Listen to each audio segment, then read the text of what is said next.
Hello, नमस्कार, आदाब, सत श्री अकाल और अस्सलाम वालेकुम। मैं हूं मोहम्मद अहमद काज़मी, लेकर आया हूं आपका पसंदीदा कार्यक्रम नज़र दुनिया पर। आज मिडिल ईस्ट से एक अच्छी खबर है। 2016 के बाद पहली बार ईरान और सऊदी अरब के फॉरेन मिनिस्टर्स की जॉर्डन की राजधानी अम्मान में मुलाकात हुई है। ईरान के फॉरेन मिनिस्टर हुसैन अमीर अब्दुल्लाहियान का कहना है कि Saudi foreign minister prince Faisal bin Farhan ने ईरान के साथ बातचीत आगे बढ़ाने में दिलचस्पी दिखाई है। 2016 में सऊदी अरब के जरिए जाने माने शिया मजहबी रहनुमा आयतुल्ला निम्र बाकर अल निम्र को सजाए मौत देने के बाद ईरानी प्रोटेस्टर्स ने तेहरान में सऊदी अरब की एम्बेसी पर हमला कर दिया था, जिसके बाद सऊदी अरब ने अपना एम्बेसडर वापस बुला लिया और एम्बेसी को बंद कर दिया। जवाबी तौर पर ईरान ने भी ऐसा ही किया। ईरान और सऊदी अरब के बीच इराक की कोशिशों से बगदाद में अब तक 5 मुलाकातें हो चुकी हैं। 2016 के बाद फॉरेन मिनिस्टर लेवल की ये पहली मुलाकात थी। उधर वेस्टर्न मीडिया ने कोशिश शुरू कर दी है कि दोनों मुल्कों के ताल्लुकात बेहतर ना हो सकें। आज के एपिसोड में हम आपको बताएंगे कि दुश्मन ऐसे मौके पर कैसी कोशिशें करता है ताकि इलाके के मुल्कों में ताल्लुकात बेहतर ना हो सकें और इजराइल के फ़िलिस्तीनियों के ख़िलाफ़ होने वाले जुल्म और अमेरिका की साजिशों के ख़िलाफ़ इकट्ठे ना हो सकें। एपिसोड काफ़ी अहम है, आखिर तक ज़रूर देखें। अगर आपने अभी तक media star world YouTube channel subscribe नहीं किया है तो सब्सक्राइब कर लें और घंटी दबाना ना भूलें। और अगर आप फेसबुक पर देख रहे हैं तो पेज को लाइक करें ताकि हर नई वीडियो की खबर आपको सही वक्त पर मिल सके। ईरान के फॉरेन मिनिस्टर हुसैन अमीर अब्दुल्लाहियान ने कहा है कि उनके Saudi counterpart prince Faisal bin Farhan का कहना है कि उनका मुल्क ईरान के साथ बातचीत जारी रखने के लिए तैयार है। प्रेस टीवी के मुताबिक अब्दुल्लाहियान ने प्रिंस फैसल बिन फरहान के साथ जॉर्डन की राजधानी अम्मान में मुलाकात की है, जिन्होंने आइंदा ईरान के साथ बातचीत जारी रखने की ख्वाहिश जाहिर की है। ये मुलाकात ऐसे वक्त में हुई है जब दोनों पड़ोसियों की तरफ से ताल्लुकात को ठीक करने की कोशिशें जारी हैं। कल अब्दुल्लाहियान ने अरबी ज़बान में अपने ट्विटर पोस्ट में ऐलान किया कि यह मुलाकात जॉर्डन में बगदाद कॉन्फ्रेंस के 2nd एडिशन के मौके पर हुई है। उन्होंने लिखा है कि मैंने इराक के लिए सपोर्ट दोहराने के लिए जॉर्डन में बगदाद 2 कॉन्फ्रेंस में हिस्सा लिया और बैठक के दौरान मुझे ओमान, कतर, इराक, कुवैत और सऊदी अरब के फॉरेन मिनिस्टर समेत अपने कुछ काउंटर पार्ट से मिलने का मौका मिला। सऊदी मिनिस्टर ने मुझे ईरान के साथ बातचीत जारी रखने की दिलचस्पी का यकीन दिलाया है।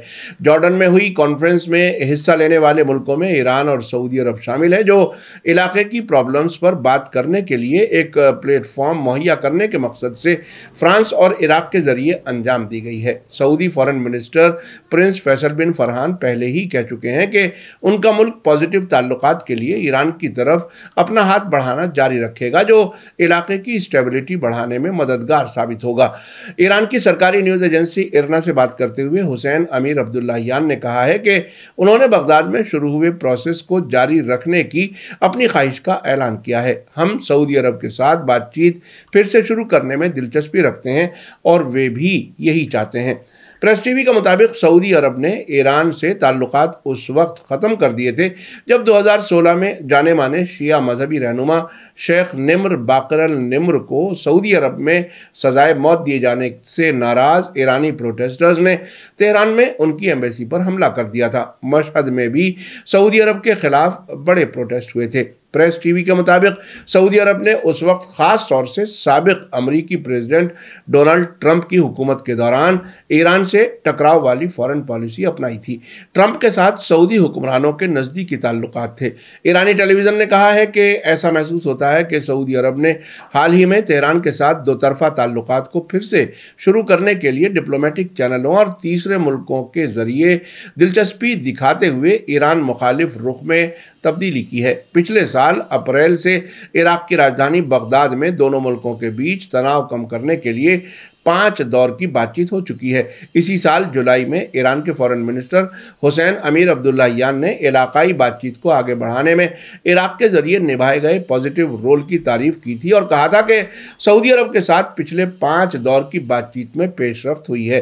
हालांकि दोनों मुल्कों के बीच मुलाकातों के दरमियान उस वक्त खलल पड़ गया जब ईरान ने सऊदी अरब को धमकी दी कि ईरान में हाल के दंगों में तनाव पैदा करने के मकसद से उसका मीडिया कैंपेन कैंपेन सऊदी अरब पर उल्टा पड़ेगा। 17 अक्टूबर को ईरान के Islamic revolutionary guard core IRGC के सरबराह मेजर जनरल हुसैन सलामी ने सऊदी को अल्टीमेटम दिया था, जिसमें सऊदी मीडिया आउटलेट्स के जरिए ईरान के अंदरूनी मामलों में दखल देने के खिलाफ धमकी दी गई थी, जो ईरान के मुताबिक उनके जवानों को गुमराह करना चाहते हैं। उन्होंने ईरान की उसूली पॉलिसी में नेशनल सिक्योरिटी बनाए रखने की अहमियत पर जोर दिया और पड़ोसियों को याद दिलाया कि ईरान उस वक्त तक दोस्ती और बिरादराना पॉलिसी पर अमल करता है जब तक कि दुश्मन उसके खिलाफ कोई साजिश नहीं रचते। हाल में पुलिस हिरासत में 22 साल की महसा अमीनी की मौत के बाद मुल्क में हालिया प्रोटेस्ट और खतरनाक दंगों के बीच सऊदी फंडेड मीडिया ने ईरान के खिलाफ बयानबाजी तेज कर दी थी। आपको हमने अब से पहले बताया था कि लंदन में ऐसे कई फारसी ज़बान के मीडिया आउटलेट्स मौजूद हैं जिन्हें सऊदी अरब फंड करता है। इनमें से एक नाम ईरान इंटरनेशनल टीवी चैनल भी शामिल है। उधर रॉयटर्स न्यूज़ एजेंसी का कहना है कि ईरान के फॉरेन मिनिस्टर के बयान के बाद सऊदी फॉरेन मिनिस्ट्री ने रिएक्शन के रिक्वेस्ट का फौरन जवाब नहीं दिया है। दिलचस्प बात यह है कि रॉयटर्स न्यूज़ एजेंसी ने इस खबर के साथ अपने कमेंट्स में लिखा है कि मिडिल ईस्ट की सबसे बड़ी शिया और सुन्नी मुस्लिम ताकतें सऊदी अरब और ईरान, सीरिया और यमन समेत पूरे इलाके में मौजूद टकराव के मामलात में आमने सामने रहे हैं। उसने आगे लिखा है कि ईरान में प्रोटेस्ट शुरू होने के बाद से दोनों मुल्कों के बीच तनाव बढ़ गया है। ईरान के रेवोल्यूशनरी गार्ड्स ने सऊदी को अपने मीडिया को कंट्रोल में रखने के लिए कहा है और ईरानी खुफिया मिनिस्टर ने सऊदी अरब को धमकी दी है कि तेहरान के स्ट्रेटेजिक सब्र के जारी रहने की कोई गारंटी नहीं है। रॉयटर्स ने आगे लिखा है कि ईरान ने अपने गैर मुल्की दुश्मनों पर प्रोटेस्ट भड़काने का इल्ज़ाम लगाया है, जिसमें सभी मैदानों से ताल्लुक़ रखने वाले ईरानियों ने हिस्सा लिया है। ईरान के रेवोल्यूशनरी गार्ड्स में एक सीनियर जनरल इस्माइल गनी ने ट्यूसडे को सऊदी अरब को अमेरिका का लंबी मुद्दत से साथी बताते हुए उसे एक गंदगी और दुश्मन के तौर पर भी समझने के लायक नहीं होने के तौर पर जिक्र किया था। इस साल सितंबर से 2015 के न्यूक्लियर समझौते को बहाल करने वाली बातचीत पेंडिंग रहने से भी दोनों मुल्कों के बीच तनाव में इजाफा हुआ है। रॉयटर्स ने आगे लिखा है कि प्रिंस फैसल ने अब से पहले दिसंबर में कहा था कि इशारे बदकिस्मती से बहुत पॉजिटिव नहीं है और अगर तेहरान न्यूक्लियर हथियार हासिल करता है तो खाड़ी के अरब मुल्क अपनी सिक्योरिटी को मजबूत करने के लिए काम करेंगे। हालांकि तेहरान का कहना है कि वो न्यूक्लियर हथियार नहीं चाहता। लेकिन दिलचस्प बात यह है कि रॉयटर्स न्यूज़ एजेंसी ने ये याद नहीं दिलाया कि हाल ही में 10 दिसंबर को Saudi foreign minister prince Faisal bin Farhan ने कहा था कि उनका मुल्क पॉजिटिव ताल्लुकात के लिए ईरान की तरफ अपना हाथ बढ़ा रहा है। प्रिंस फैसल ने हाल ही में चीन के प्रेसिडेंट शी जिनपिंग के दौरे के मौके पर रियाद में चीन अरब सरबराह कॉन्फ्रेंस के बाद अरब लीग के सेक्रेटरी जनरल अहमद अबुल गैस और गल्फ कोऑपरेशन काउंसिल के secretary general Nayef Falah Al Hajraf के साथ एक जॉइंट प्रेस कॉन्फ्रेंस में यह बयान दिया था। उन्होंने कहा था कि ईरान इलाके का हिस्सा है और एक पड़ोसी है और सऊदी अरब पॉजिटिव ताल्लुकात बनाने की कोशिश में हाथ बढ़ाना जारी रखेगा, जो इलाके की स्टेबिलिटी और हमारे लोगों की भलाई के लिए काम करेगा। इस सब के बीच तुर्की की सरकारी न्यूज़ एजेंसी अनादोलू ने इस खबर के साथ कमेंट करते हुए कहा है कि पिछले साल अप्रैल से दोनों मुल्क डिप्लोमेटिक ताल्लुकात की बहाली के लिए बगदाद की कोशिशों के नतीजे में बातचीत जारी रखे हुए हैं। दोनों मुल्कों ने बातचीत में पेशरफ्त की है, लेकिन अभी तक कामयाबी हाथ नहीं लगी। पिछले महीने के आखिर में इराक की फॉरेन मिनिस्ट्री ने कहा था कि ईरान और सऊदी अरब के बीच लंबी बातचीत में पेशरफ्त हुई है और सिक्योरिटी मामलात से डिप्लोमेटिक मरहले में जाने के लिए तैयार है। साथ ही कहा गया था कि बगदाद दोनों फरीकों की पोजीशन को करीब लाने की कोशिश कर रहा है। इराक के नए प्राइम मिनिस्टर मोहम्मद शिया अल सूडानी ने 2 नवंबर को अपनी पहली प्रेस कॉन्फ्रेंस में कहा था कि वो दोनों पड़ोसियों के बीच बातचीत की मेज़बानी जारी रखने की उम्मीद करते हैं।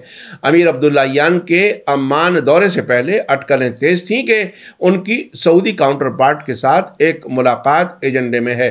साथ ही अनादोलू न्यूज़ एजेंसी ने बताया है कि हुसैन अमीर अब्दुल्लाहियान ने अपनी फ्रांसीसी काउंटर पार्ट कैथरीन कोलोना के साथ सरबराह कॉन्फ्रेंस के दौरान मुलाकात की है। एक ट्वीट में अब्दुल्लाहियान ने कहा कि उन्होंने हमारे अंदरूनी मामलों में फ्रांस के दखल को नाकाबिल कबूल माना और बातचीत और डिप्लोमेसी का रास्ता बेहतर है। پر रजामंदी जताते हुए फ्रांस के रुख पर दोबारा गौर करने की अपील की है। उधर अल जजीरा ने जर्मनी में मौजूद German institute for international and security affairs के एक फेलो हमीद रजा अजीजी के हवाले से कहा है कि दोनों मुल्कों के फॉरेन मिनिस्टर्स की मीटिंग इस बात का इशारा है कि कोई भी फरीक बातचीत के दरवाजे पूरी तरह से बंद नहीं करना चाहता, लेकिन फौरन ठोस नतीजों के लिए उम्मीदें भी नहीं बढ़ानी चाहिए। उन्होंने अल जजीरा से कहा कि नए सिरे से आपसी शक और बढ़ते खतरे के एहसास की वजह से डिप्लोमेटिक ताल्लुकात में हकीकी कामयाबी के इम्कान नहीं है। इराक में ईरान के नज़दीकी ग्रुप्स की मजबूती की वजह से बगदाद का बिचौलिए का रोल और ज़्यादा सख्त हो गया है। ऐसे हालात में दोनों मुल्क कम मुद्दत में जो सबसे अच्छा नतीजा हासिल कर सकते हैं वो ये है कि अपने डिप्लोमेटिक राब्तों को कम तरीन सतह पर बनाए रखें और तनाव न बढ़ने देने की कोशिश करते रहें। इस लिहाज से मुझे नहीं लगता कि हमें फॉरेन मिनिस्टर्स की सतह पर किसी नए दौर की बातचीत या किसी तरह के मेल जोल की उम्मीद करनी चाहिए। अजीजी ने आगे कहा है कि लंबी मुद्दत में ईरान में घरेलू हालात और तेहरान के वेस्टर्न मुल्कों के साथ ताल्लुकात पर बहुत कुछ डिपेंड करेगा। फिलहाल सऊदी इस वजह से सुकून महसूस कर रहा है कि ईरानी सरकार घरेलू और इंटरनेशनल लेवल पर भारी दबाव में है और तेहरान के साथ नॉर्मल ताल्लुकात को फिर से शुरू करने के लिए कोई रियायत देने के लिए वो जल्दी में नहीं है। अजीजी का कहना है कि सऊदी एसेट्स पर ईरान के जरिए मुमकिना सीधा या इनडायरेक्ट फौजी हमला दोतरफा और इलाकाई ताल्लुकात के लिए गेम चेंजर का इशारा होगा। आपको बता दूं कि वेस्टर्न मुल्कों में थिंक टैंक और उनसे मुताल्लिक एक्सपर्ट्स अक्सर अपनी हुकूमतों का नज़रिया ही मीडिया के जरिए आवाम तक पहुंचाते हैं। जर्मनी भी उन मुल्कों में शामिल है जिसने अमेरिका और दूसरे मुल्कों के साथ ईरान न्यूक्लियर समझौते पर दस्तखत किए थे। आपने देखा कि किस तरह से ईरान और सऊदी अरब के बीच बेहतर होने वाले ताल्लुकात पर वेस्टर्न मीडिया ने रिपोर्टिंग की है। इनकी हमेशा कोशिश होती है कि मुसलमानों में सुन्नी और शिया के बीच ऊंची दीवार रहे ताकि उनकी साजिशें कामयाब होती रहें। मीडिया स्टार वर्ल्ड लगातार नज़र रखे हुए है। इसी के साथ मुझे दीजिए इजाज़त। आज का एपिसोड कैसा लगा कमेंट्स में ज़रूर लिखें। थैंक यू, धन्यवाद, शुक्रिया। जय भारत, जय हिंद। मीडिया स्टार वर्ल्ड के और वीडियो देखने के लिए हमारे चैनल को सब्सक्राइब करें और सीधे नोटिफिकेशन पाने के लिए बेल आइकन दबाएं। और अगर हमारी खबर सच्ची और अच्छी लगे तो अपने व्हाट्सएप, इंस्टाग्राम, फेसबुक और ट्विटर अकाउंट पर ज़रूर शेयर करें।